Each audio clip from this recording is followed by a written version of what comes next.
Shalom. Haleluya. Apa kabar adik-adik? Puji Tuhan. Siapa tadi pagi yang bangun berdoa? Haleluya. Luar biasa ya. Rupanya Ade Yusak tadi pagi berdoa ya. Hebat, hebat, hebat. Katakan dulu semuanya, hebat. Haha. Siapa yang masih ingat ayat hafalan minggu lalu? Ada hadiah. Hadiahnya luar biasa. Ada? Tolong angkat tangan. Kok diam semua? Nah, itu sebagian dari pembukaan untuk sekolah minggu. Jadi sekolah minggu itu harus heboh. Katakan heboh. Heboh karena yang kita hadapi anak-anak. Kita hadapi anak-anak dan kita berusaha untuk menarik minat mereka. Ini merupakan hal yang sangat penting. Ya, kalau mereka tertarik dengan kita, maka mereka akan bisa fokus dengan apa yang kita akan lakukan.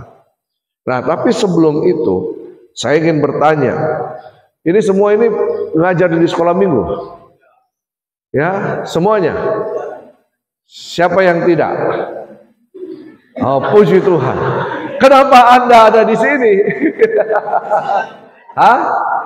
Mau belajar? Mau belajar, bagus, bagus, bagus. Nah, saya tidak tahu berapa lama yang sudah ada ini, yang sudah mengajar sekolah minggu. Tetapi yang akan saya sampaikan ini adalah hal-hal yang sangat dasar untuk sekolah minggu. Ya, dan ini merupakan hal yang sangat penting. Ya, saya besar di sekolah minggu. Ya, saya punya guru sekolah minggu itu. Kami sekolah minggu sore, jadi tiap sore itu saya dijemput dengan teman yang lain, ya, dijemput jalan kaki rame-rame berbaris sampai di tempat sekolah minggu, ya. Wah, pokoknya kalau di sekolah minggu itu asik sekali, ya, nyanyi-nyanyi, ya, ayo yang laki-laki ayo semua maju ke depan nyanyi. Habis itu gantian, yang wanita semua nyanyi. Oh, siapa yang paling keras nyanyinya dapat hadiah. Wah, itu dia ya. Walaupun cuma permen satu, tapi itu sudah sangat menarik. Tapi, ini dia. Yang menjadi pertanyaannya adalah, hari ini kita akan belajar tentang hati guru sekolah minggu.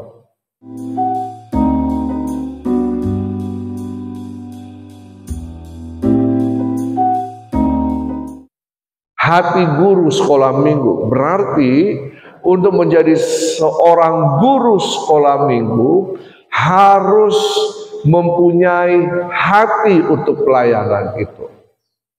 Ya, ya sama. Kalau kita hanya menganggap ini hanya ya isi-isi waktu, itu percuma. Jadi seorang pelayan guru sekolah minggu harus punya hati, harus punya beban khusus untuk pelayanan ini.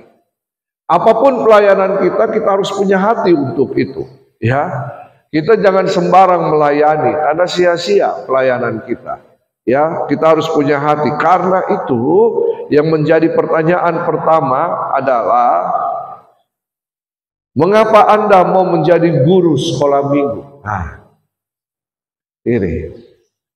Kenapa kita mau jadi guru sekolah minggu?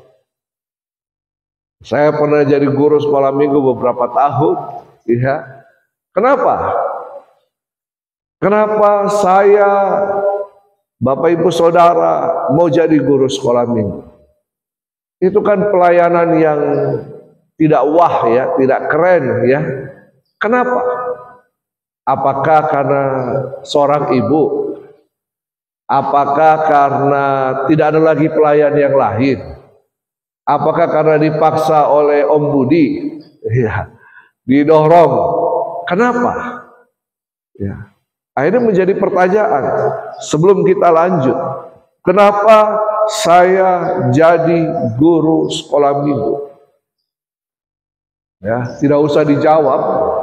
Tapi coba beberapa saat ini kita merenungkan, kenapa saya jadi guru sekolah minggu? Saya kasih kesempatan kita diam sejenak. Ya, kenapa saya jadi guru sekolah minggu?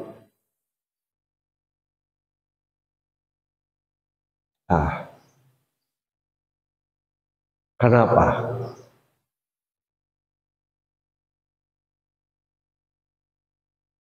Karena saya suka anak-anak. Ya, bisa jadi.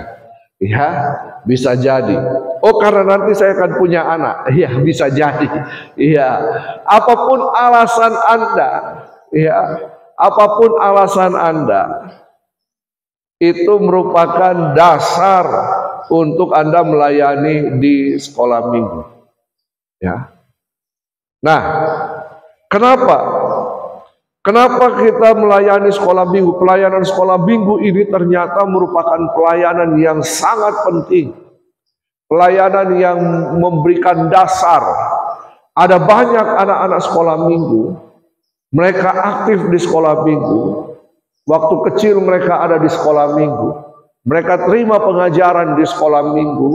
Mereka menikmati kasih Tuhan di sekolah minggu. Mereka bersuka cita di sekolah minggu. Tetapi kemudian setelah itu beranjak remaja, dewasa, banyak yang kemudian terhilang karena pergaulan. Tetapi apakah benih yang kita tabur di sekolah minggu itu menjadi sia-sia? Tidak. Ada banyak kesaksian ketika mereka sudah dewasa, mereka berkeluarga atau bekerja, dan kemudian ya mereka menemukan masalah, persoalan dan sebagainya.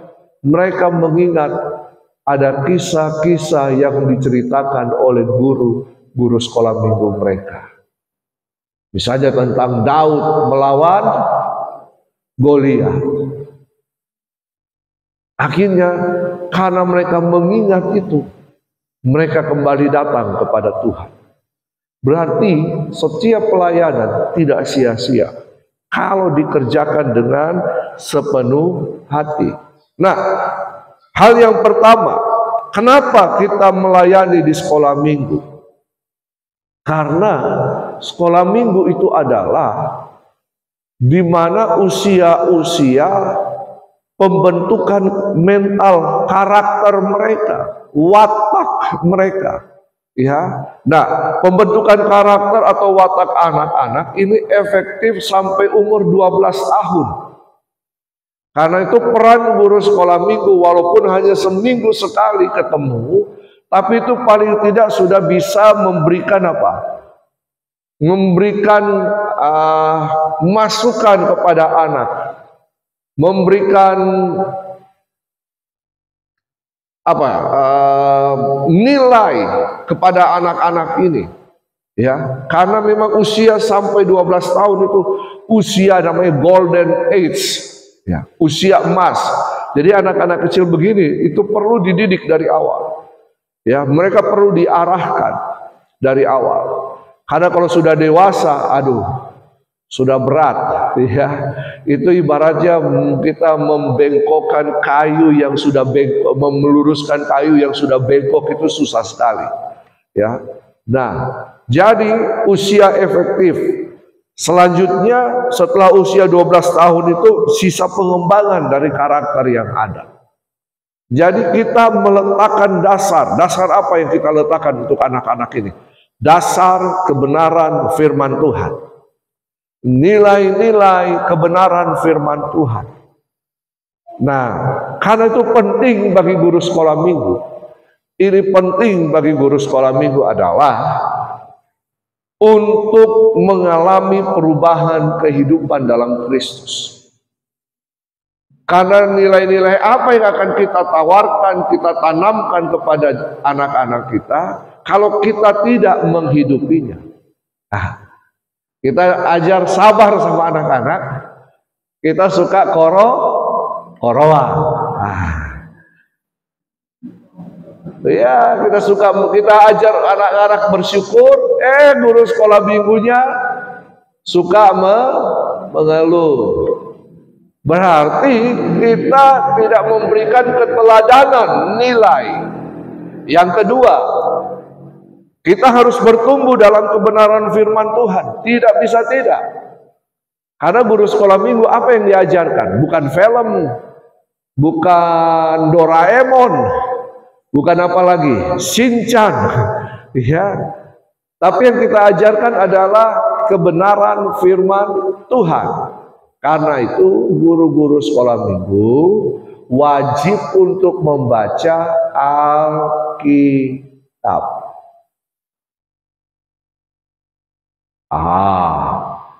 Bagaimana guru-guru sekolah minggu tiap hari baca Alkitab? Atau nanti mau tugas baru baca? Ya, nah ini dia. Jadi tiap hari kita harus mempersiapkan kehidupan kita. Persiapan dimulai kapan? Bukan nanti hari ini untuk besok. Persiapan itu adalah setiap hari. Kalau misalnya kita mau menceritakan tentang apa? Goliat dan Daud. Kisah itu kita sudah harus pelajari dari Senin sampai Sabtu. Tiap hari dibaca, direnungkan. Ya. Sehingga ketika kita mengalami transformasi kebenaran, maka kita bisa mentransformasi anak-anak juga. Ya, ini sama dengan pengkhotbah, betul tak? Sama. Nah, cerita-cerita Alkitab, kisah-kisah Alkitab itu sudah ada di sini untuk kita terus renungkan. Kita merenungkan, kira-kira ada nilai-nilai apa? Kira-kira ada hal-hal penting apa yang kita bisa bagikan sehingga ini bisa menolong anak-anak untuk mengerti, memahami nilai-nilai kebenaran firman Tuhan untuk mereka bisa bertumbuh di dalamnya. Nilai-nilai ini harus diulang-ulang. Pengajaran itu harus diulang-ulang. Makanya firman Tuhan, ajarkan itu terus-menerus kepada anak-anakmu. Kalau perlu apa? Firman Tuhan katakan, taruh ayat-ayat firman Tuhan itu, taruh Taurat itu di pintu, di jendela, di mana lagi bahkan sampai diikat di jumbai, ya. Supaya anak-anak itu bisa mengerti, memahami dan bertumbuh dalam iman, pengharapan dan kasih kepada Tuhan. Nah, jadi kita ini hanya ketemu 1 minggu 1 kali, betul kan? Selebihnya mereka ada di sekolah. Untung-untung mereka di sekolah kalau mereka ada guru-guru yang takut akan Tuhan, yang bisa menolong. Nah, kalau begitu, pergunakan waktu yang sebaik-baik ini. Yang kedua, pergunakan waktu ini dengan sangat efektif untuk anak-anak. Ya, pergunakan. Ini memang harus, karena kita tidak tahu apa yang terjadi di luar. Selama Senin sampai Sabtu. Biasanya kan sekolah minggu hari Minggu kan. Ya. Kita tidak tahu mereka ada lakukan apa, diajar apa, pergaulannya bagaimana.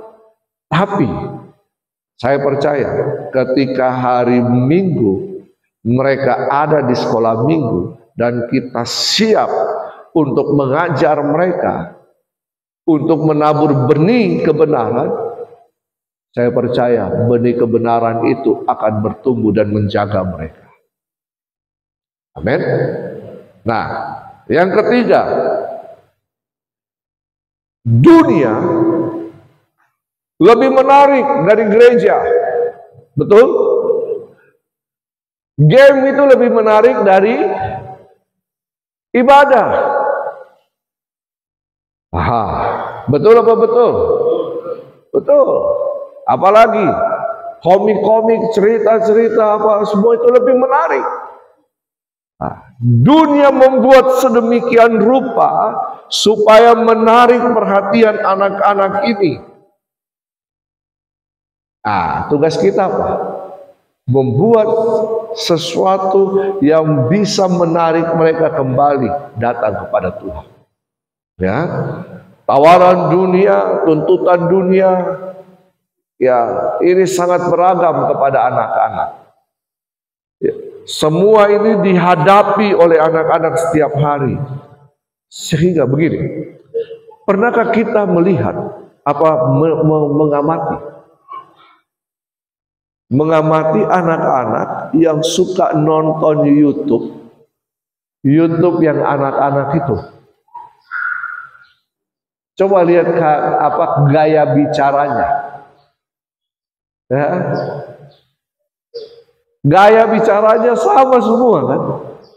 Karena mereka melihat, mereka mendengar itu masuk, menginspirasi mereka.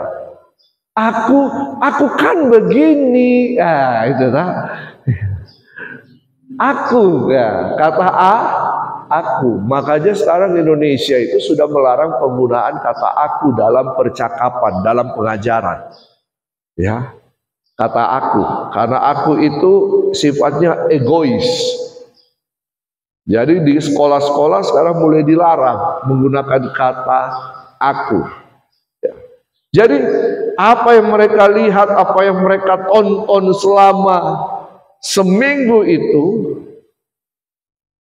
dan kita hanya ketemu satu minggu satu kali. Ya. Tapi saya percaya kuasa firman itu dahsyat. Amin. Tapi kalau kita tidak berjaga-jaga, hati-hati. Satu minggu itu akan membentuk pola pikir mereka. Iblis akan menanamkan, ya, hal-hal yang negatif, hal-hal yang jahat. Karena itu anak-anak sejak lahir itu sudah pintar untuk berbohong. Betul. Ini betul, ya. Anak-anak dari kecil itu sudah tahu berbohong walau tidak diajar oleh orang tuanya. Ada benih itu. Nah, jadi kita harus membuat sekolah minggu itu menarik supaya anak-anak itu bisa datang, ya. Mereka bisa menikmati di situ. Dan ingat, bukan hanya permainan. Ada banyak hal yang kita bisa kerjakan, lakukan di sekolah minggu. Nah, ini dasar-dasarnya. Nah, yang keempat, banyak pengaruh jelek dan bahkan berbahaya sudah ada di depan mata kita yang kemudian berusaha untuk merusak mentalitas anak-anak. Ya, ini ada pengaruh media sosial, pengaruh digitalisasi, semuanya. Handphone itu bisa membuat kerusakan kepada mental anak-anak. Nah, jadi ya, bahkan tadi malam Pak Yusak bilang, ini anakku belum tahu baca tapi tahu buka YouTube. Anak-anak sekarang lebih canggih dari kita. Mungkin kita merasa kita masih muda bisa menguasai, tapi anak-anak itu lebih canggih. Ya, dulu kita, ya zaman saya mungkin masih main kelereng. Ya mungkin masih lompat tali.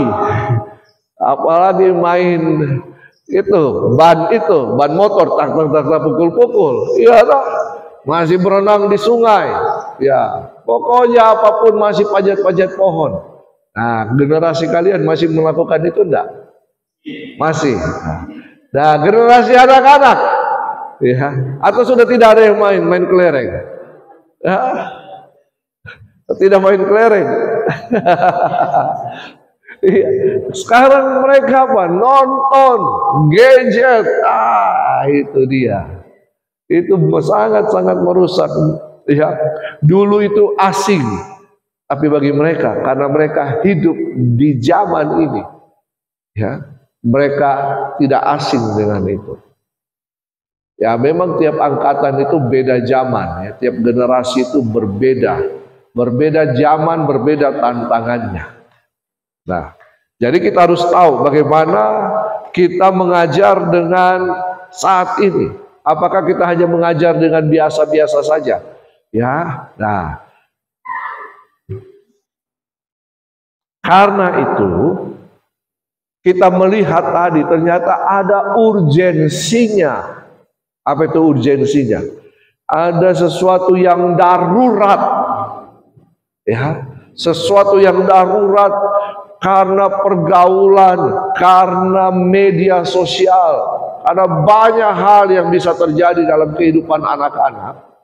Makanya ini, mari kita punya beban, ya. Guru sekolah minggu harus punya beban.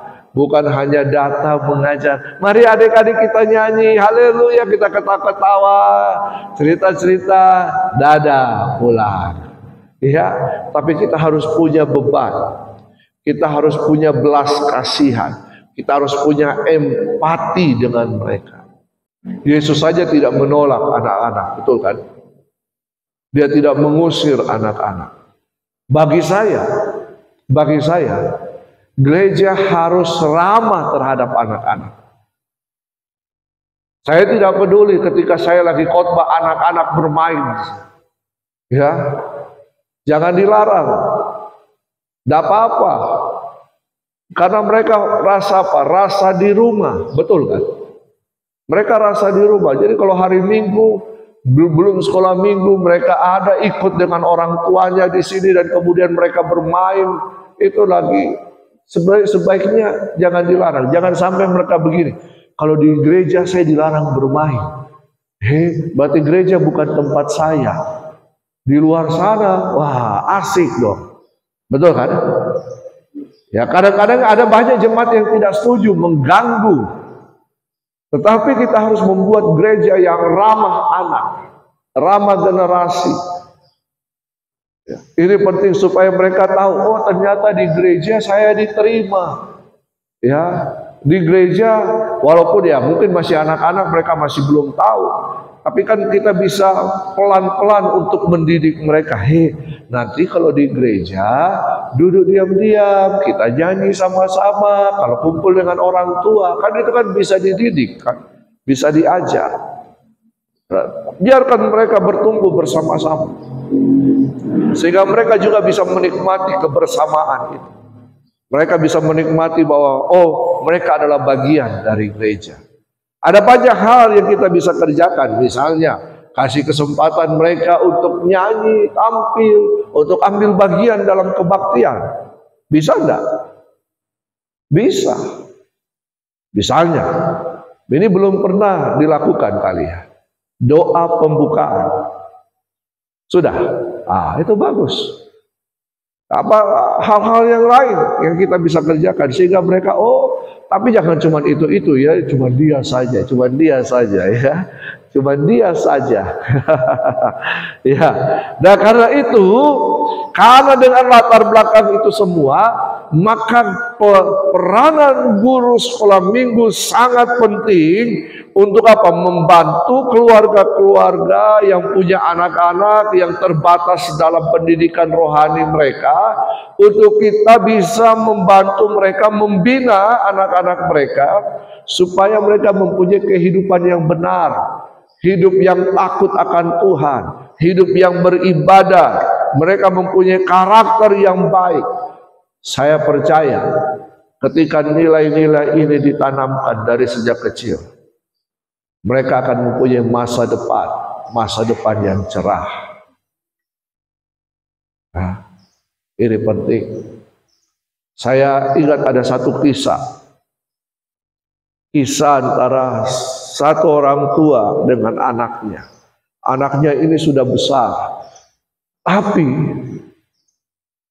setiap hari masih terus diingatkan, matikan lampu kalau sudah mau pergi tidur. Buang sampah, bersihkan ini, sampai anak ini bosan, marah sama orang tuanya, sama papanya ini. Papanya selalu mendikte, mengingatkan dia.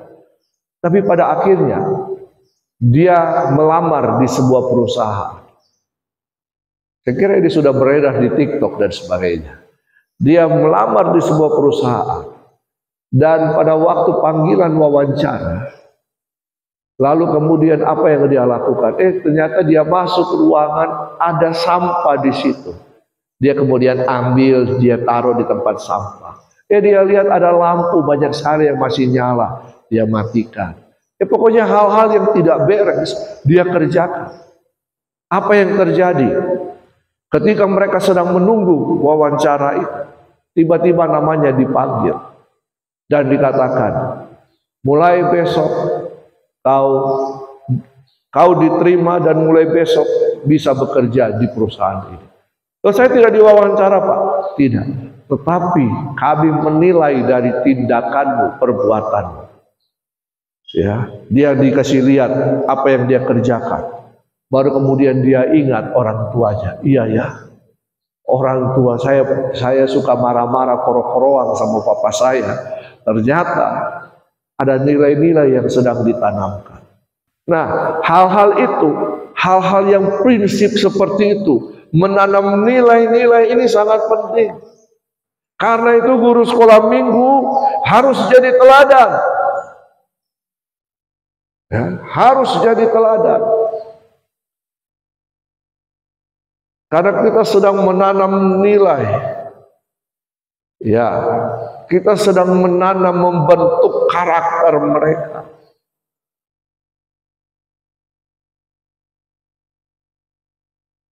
Tapi kemudian hal yang penting berikutnya adalah kita perlu kerjasama dengan orang tua.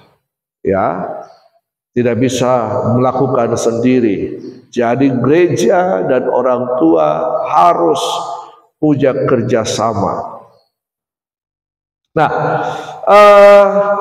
ada beberapa hal-hal praktis. Jadi kenapa kita jadi guru-guru sekolah minggu? Urgensinya seperti itu. Ya, urgensinya bahwa guru sekolah minggu itu memegang peranan penting. Jadi karena itu kita harus memiliki hati yang berbeban, bukan karena ikut-ikutan, ya. Bukan pelayanan itu bukan karena ikut-ikutan. Ya mungkin awalnya ikut-ikutan, tapi kemudian kita harus betul-betul terlibat dengan anak-anak itu. Kita harus menjadi role model, teladan untuk anak-anak itu. Kita harus menjadi mengayomi mereka. Ya, anak-anak itu tahu kalau kita itu sayang sama dia atau tidak. Oh ya, mereka PK dengan itu. Ya, bukan persembahan kasih. Mereka itu peka dengan itu. Ya. Nah, itu anak-anak. Jadi kan kita ini hanya 1 minggu 1 kali, betul kan? Ketemu mereka. Kalau begitu, bisakah kita ketemu mereka berulang-ulang kali? Nah, ketika kita ketemu mereka dalam acara-acara yang berbeda, jangan pasang status. Saya lebih tinggi, jadi kita hiraukan mereka. Nanti kalau pada waktu sekolah minggu, baru kita main dengan mereka. Di kesempatan-kesempatan yang lain kita cuekin mereka. Jangan. Ya, jangan. Kalau kita ketemu mereka dimanapun, kita justru yang harus berinisiatif untuk menyapa mereka. Hei, Andi sini, apa kabar? Kok tambah ganteng saja. Puji dia. Gimana bikin apa kau? Nah, bicara gitu. Atau yang kedua, lakukan perkunjungan. Kunjungi. Kalau mereka sakit, kalau mereka mau ujian, kunjungi. Apalagi di Wawandula ini kan dekat-dekat toh. Ya, kunjungi. Anak-anak sekarang juga biasanya dikasih pegang HP, ya. Ya, telponi, WA, ya kirim ayat-ayat, kirim cerita-cerita yang menarik. Ya, ini usahakan ada engage, ada keterikatan dengan mereka. Saya masih ingat nama guru sekolah minggu saya, Enci Yulia dan Enci Ludia. Enci Yulia itu kurus-kurus, Enci Ludia itu gemuk-gemuk. Saya masih ingat, ya, saya masih ingat, ya. Apalagi ini hal-hal praktis. lakukan perkunjungan. Apalagi baca Alkitab tiap hari, ya. Dalam Alkitab selama seminggu sebelum kita bercerita. Lalu apalagi? Datang lebih awal di sekolah minggu. Jangan anak-anaknya sudah duluan datang, baru kita datang. Datang lebih dahulu, persiapkan semuanya, ya. Usahakan kita ada terlebih dahulu untuk menyambut mereka. Jangan mereka yang sambut kita. Itu juga membuat nilai gaya hidup. Mama cepat mama. Itu pasti Bu Guru itu ada itu. Ibu siapa? Ibu Omi pasti ada itu. Sudah ada dia. Aduh, Mbak jangan terlambat mama. Aduh. Akhirnya orang tua juga cepat ke gereja. Tidak terlambat. Ya kalau kita terlambat, mama jemput dulu. Tunggu Mi. Belum datang dia. Belum datang itu Ibu Guru. Ya, akhirnya mempengaruhi semuanya. Ya. Dari sejak kecil ketika kita mengajar itu, makanya ketepatan waktu, disiplin, itu semua, ya. Nah kalau kita sudah mempersiapkan, mereka datang, kita ajak mereka juga untuk apa? Mempersiapkan tempat. Nanti kau tolong atur ya kursi di situ ya. Nanti itu sampah tolong diatur. Kita juga supaya apa? Ada rasa memiliki. Mereka dilibatkan. Anak-anak itu suka dilibatkan. Generasi muda itu suka dilibatkan. Ya. Betul apa betul? Kenapa gereja ditinggal anak-anak muda? Karena gereja tidak melibatkan anak-anak muda. Apalagi dalam pengambilan keputusan. Saya melihat gereja ini penuh dengan atau banyak dengan anak-anak muda karena dilibatkan. Puji Tuhan. Ya. Jangan tidak pernah untuk melibatkan mereka. Nah, seandainya ada guru-guru sekolah minggu, misalnya ya bisa saya katakan Bu Omi, ada nama Bu Omi di sini, tidak ada toh, jadi amannya. Bu Omi lagi liburan ke Makassar misalnya. Coba tiap kali begitu, ingat anak-anak sekolah minggu, beli hadiah-hadiah. Ya, beli hadiah-hadiah. Untuk apa? Nanti pulang, nanti Ibu Omi bilang, anak-anak ini ada oleh-oleh. Ibu Omi barusan dari Makassar. Wah, mereka senang. Ya, dari mana saja kita pergi, di mana saja, ingat anak-anak sekolah minggu. Ya, belikan mereka oleh-oleh. Oh, mereka akan sukacita. Ya, mereka akan merasa diperhatikan. Ya, nah, apalagi, nah ini hal-hal penting sebenarnya. Kalau kolektif,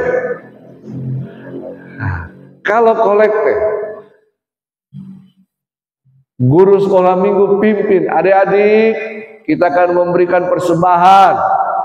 Ya, nanti si Andi yang akan bawa kantong kolekte. Ayo, Ratna berdoa. Tapi yang jadi pertanyaan saya, apakah guru sekolah minggunya ikut memberikan kolekte atau tidak? Ya. Apakah guru sekolah minggunya ikut memberikan kolekte atau tidak? Ya, kalau tidak bertobat. Jangan suruh anak-anak melakukan sesuatu, baru kita yang menyuruhnya tidak ikut terlibat. Ya, saya bangga dengan Om Budi. Mulai dari seminar apapun, Om Budi ada di situ untuk duduk. Ya, sampai sekolah minggu pun Om Budi ada untuk duduk. Ya, mau pergi baptisan tadi Om Budi ada di sana. Om Budi selalu berusaha untuk hadir. Ya, untuk menemani. Ini contoh. Ya. Contoh, keterlibatan itu penting sehingga mereka melihat kita. Kalau nyanyi, tadi saya melihat nyanyi. Apa tadi lagu apa? Suka-sukamu Tuhan. Ini menggambarkan bahwa guru-guru di sekolah minggu dan atmosfer di sekolah minggu seperti itu.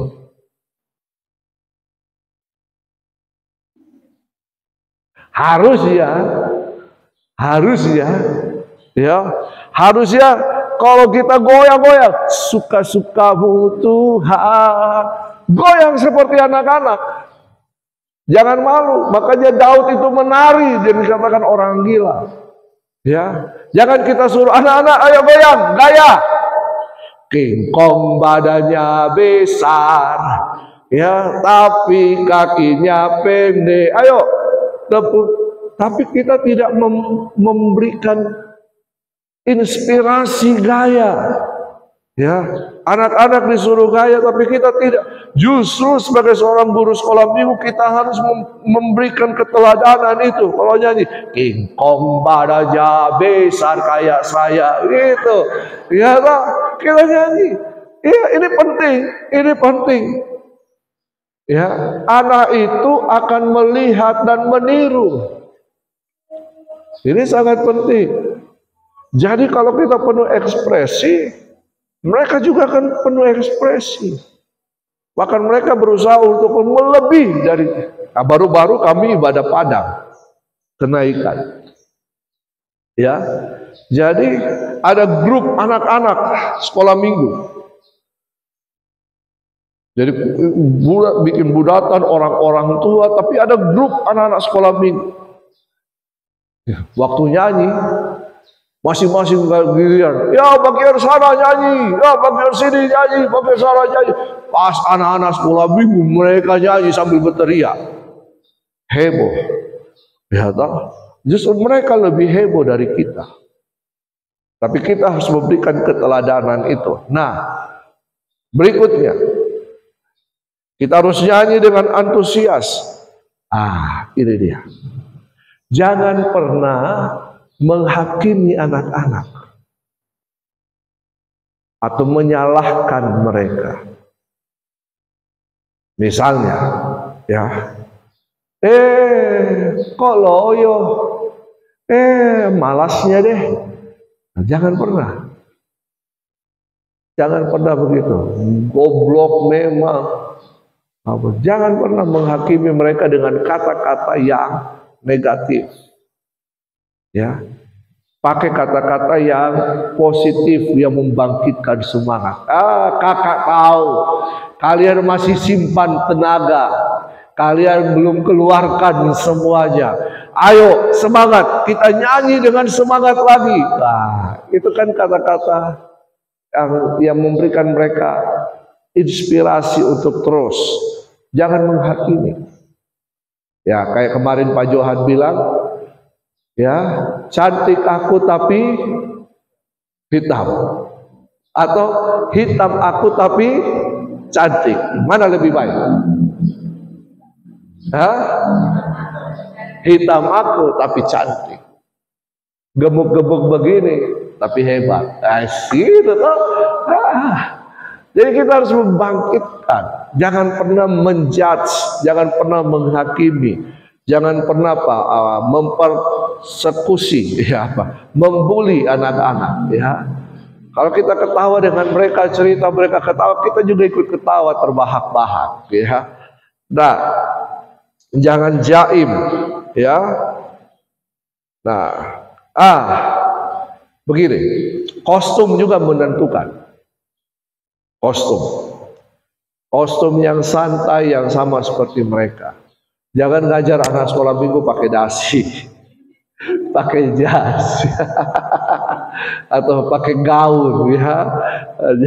Yang santai saja. Tapi kalau misalnya ada ibadah berikutnya, bawa baju ganti. Kalau bisa sekolah minggu lebih dulu daripada ibadah umum, ya bawa baju ganti. Ya, habis ngajar sekolah minggu ganti baju, ya. Nah, terus berikutnya adalah anak-anak ini kan terbatas untuk fokus. Ya, Kalau kita cerita jangan terlalu lama. Orang tua saja kalau khotbah, ya kalau sudah lebih dari 15 menit tanpa jeda iklan, ya, tak begini. Sudah mulai fokusnya beralih, betul lah? Nah, jadi hitung usia anak-anak. Waktu cerita itu adalah 2 kali usia anak-anak. Misalnya dia 5 tahun, berarti 2 kali 5 sama dengan 10. 10 jam? Bukan, 10 menit. Ya. Kalau dia 8 tahun, berarti 16 menit. Jadi 2 kali. Nah, tiap kali cerita harus diselidiki dengan lelucon atau hal-hal yang supaya tetap catching itu, ya. Supaya mereka tetap perhatian, ya. Nah, bisa saja firman Tuhan disampaikan dengan bentuk tanya jawab, kuis-kuis, ayat-ayat, baca ayat. Itu kreativitas. Itu kreativitas, ya. Kita meramu. Oleh karena itu, tim guru sekolah minggu harus membuat paket atau kurikulum, ya. Bisa dibuat dengan dari gereja lokal. GBI sekarang punya itu, ya, punya kurikulum ajar. Ada toh? Ada. GBI ada. Apalagi ada yang pakai yang stasiun apa punya televisi itu saya lupa, CBN punya, ada kisah-kisah Alkitab yang dibuat film, ya. Nah, itu banyak hal kita bisa pakai itu, ya. Lalu kemudian ketika kita bercerita untuk bisa menarik minat mereka, kita bisa bertanya hal-hal penting, kata-kata penting, ya. Kira-kira menurut kamu cerita ini mengandung kata penting apa? Ya, hal penting apa? Ya. Nah, kalau mereka tidak mengerti, ceritakan ulang lagi, kisah ulang lagi. Nah, teknik bercerita itu kita harus tiru drama-drama Korea misalnya. Kenapa drama Korea itu menarik? Karena ada kalanya kita tidak tahu endingnya, betul kan? Kita tidak bisa menerka endingnya seperti apa. Ya, ayo, yang paling terkenal apa itu? Film Korea apa yang paling terkenal? Banyak. Kita kadang-kadang tidak tahu apa endingnya. Nah, kita juga bercerita seperti itu. Misalnya kalau selama ini kita bercerita dari awal sampai ending akhir, kita balik. Dari ending, dari kesimpulan besar, kita mulai runut kebalikannya. Ya, misalnya kita Goliat dan Daud. Pada waktu itu, ada yang dengarkan baik-baik.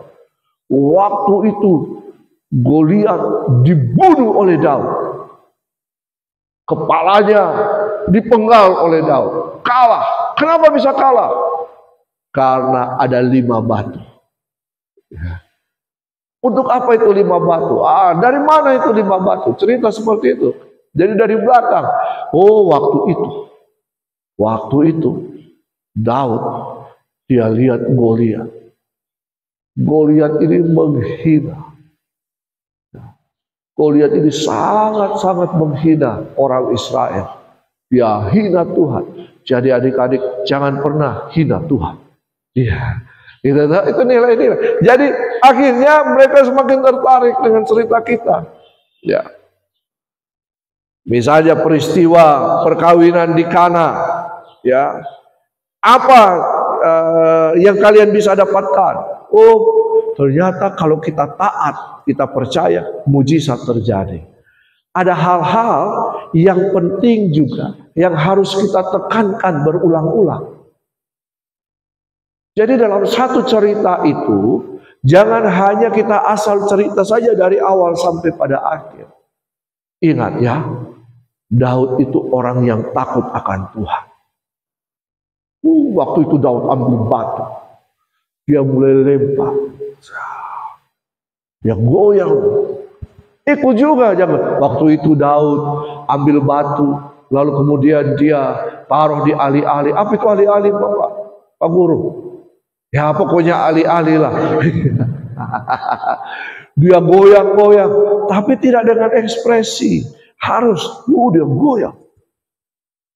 Oh, pokoknya dia goyang. Berapa kali dia putar-putar, Pak Guru? Pokoknya dia putar-putar saja. Ya, mari kita hitung sama-sama. 1, 2. Ingat, karena Daud itu takut akan Tuhan. Apa yang terjadi? Batu itu ketika dilempar, malaikat tangkap. Dia tahan dengan kaki. Dia oper ke temannya. Temannya tahan lagi dengan kakinya. Dia oper lagi ke temannya. Tiba-tiba si Michael dia tembak. Wah, gol. Menarik kan? Ulang-ulang. Karena Daud itu takut akan Tuhan. Karena Daud takut akan Tuhan, jadi usahanya itu berhasil. Karena Daud takut akan Tuhan, dia bisa kalahkan Goliat. Jadi ulang-ulang. Jadi apa? Kita menekankan takut akan Tuhan. Ya, sehingga takut akan Tuhan itu masuk dalam pikiran mereka. Tertanam sampai sanubari mereka. Nah, itu hal yang penting, ya. Dan hal-hal yang lain. Cerita harus ekspresif, apalagi intonasi. Ya, dengan baik-baik. Daud datang. Orang Israel diam. Tapi Daud berkata, "Hei Goliat, anjingkah aku?" Wow, terbalik ya. Yang penting kata-katanya. Ya. Jadi ketika itu Goliat berkata, "Hei orang Israel, ayo maju, tantang saya, ayo berperang lawan saya 1 lawan 1." Tiba-tiba di Israel hening semua pada ketakutan. Berikutnya, apalagi, iya, ya, ternyata, ya menarik, mimik wajah, semuanya, ya, harus kreatif, ya, harus kreatif. Tapi yang paling penting, mari kita punya hati. Terus apa? Doakan pelayanan kita, doakan anak-anak kita. Ya, Tuhan tiap hari berdoa. Tuhan, saya berdoa untuk Amin, Acong, Yola, Priska. Kita melihat dalam pandangan doa kita, walaupun mata kita tertutup, tapi kita melihat wajah-wajah mereka. Doakan mereka, ya, doakan, ya, doakan. Itu akan membuat apa? Hati kita itu terikat dengan mereka. Ada beban, ada kasih, ada gairah. Ya, doakan pelayananmu. Ya, doakan. Saya kira ini banyak cowok-cowok di sini itu yang bisa ekspresif ketika cerita. Ya, itu hal yang luar biasa. Oke, saya selesai. Cepat jadi. Iya. Ada pertanyaan? Apakah pakai alat peraga bisa? Ya.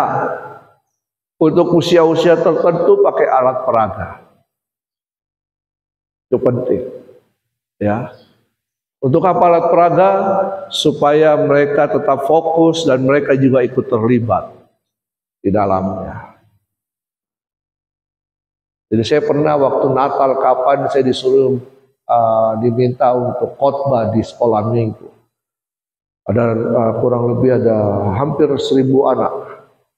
Saya undang mereka, ayo yang bisa naik ke mimbar, sama-sama. Jadi saya duduk di tengah-tengah mereka, ya, saya duduk, saya cerita, terus saya panggil, sini, saudara. Kalau saya katakan ini, kau ikut juga ya. Jadi seolah-olah dia yang bercerita, ya. Saya menuntut, ya. Katakan, teman-teman, dia juga, teman-teman, ingat ya. Jadi itu akan, ternyata ada dari kami yang dilibatkan, ya. Jadi itu membuat anak-anak, mereka akan fokus. Kalau ada yang ribut-ribut, jangan dimarahin. Itu yang ribut di situ toh, coba sini, panggil ke depan. Ayo, tadi kakak cerita apa? Bisa ulang? Ya. Jadi mereka, jangan memarahi mereka, tetapi mengengage mereka supaya mereka, oh iya ya, saya lain kali jangan ribut ya. Ya, bukan menghukum mereka juga, tidak. Ya, tidak dengan harus kita hukum mereka. Ya, yang ribut sana, ayo sini berdiri, ayo nyanyi. Tidak demikian. Tapi kita bertanya untuk mengulang apa yang kita ceritakan. Ada lagi pertanyaan? Ini hal-hal dasar, betul kan? Kalau mau kreatif lagi, bisa aja membuat bahan, membuat apa? Itu ada itu Om Gayus. Om Gayus itu hebat, ya. Om Gayus. Ya. Oke. Ada pertanyaan? Atau ada kendala-kendala yang didapatkan selama mengajar di sekolah minggu? Sudah terjawab? Haleluya. Tuhan tahu pergumulanmu. Oke, kalau tidak ada, ayo kita berdoa. Tidak ada lagi kita? Sudah tidak, ayo kita berdoa. Tuhan, suatu kehormatan bagi kami kalau kami bisa melayani anak-anak sekolah minggu. Kami bersyukur untuk panggilan pelayanan ini. Terima kasih untuk kepercayaan-Mu kami melayani sekolah minggu. Itu adalah hal yang luar biasa yang Kau berikan kepada kami. Biar kami tetap setia, kami tetap ada di situ. Kami mengasihi anak-anak. Mari Roh Kudus tolong kami.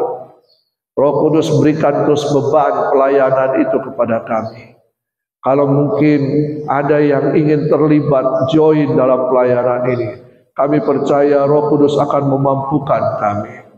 Tuhan tolong kami, berikan kami kekuatan, berikan kami kemampuan, berikan kami hikmat, ajar kami supaya kami bisa kreatif, ajar kami supaya kami bisa memahami kebutuhan anak-anak, ajar kami supaya kami bisa terlibat dengan mereka dengan lebih baik lagi. Tuhan berkati anak-anak kami, berkati sekolah minggu di mana kami melayani. Tuhan berkati, bahkan lebih daripada itu Tuhan, kami minta hikmat dan pengurapan yang daripada Tuhan. Urapi setiap guru-guru sekolah minggu, pengurapan-Mu yang akan memampukan mereka.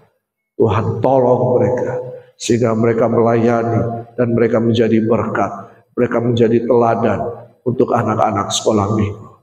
Dalam nama Tuhan Yesus Kristus. Amin.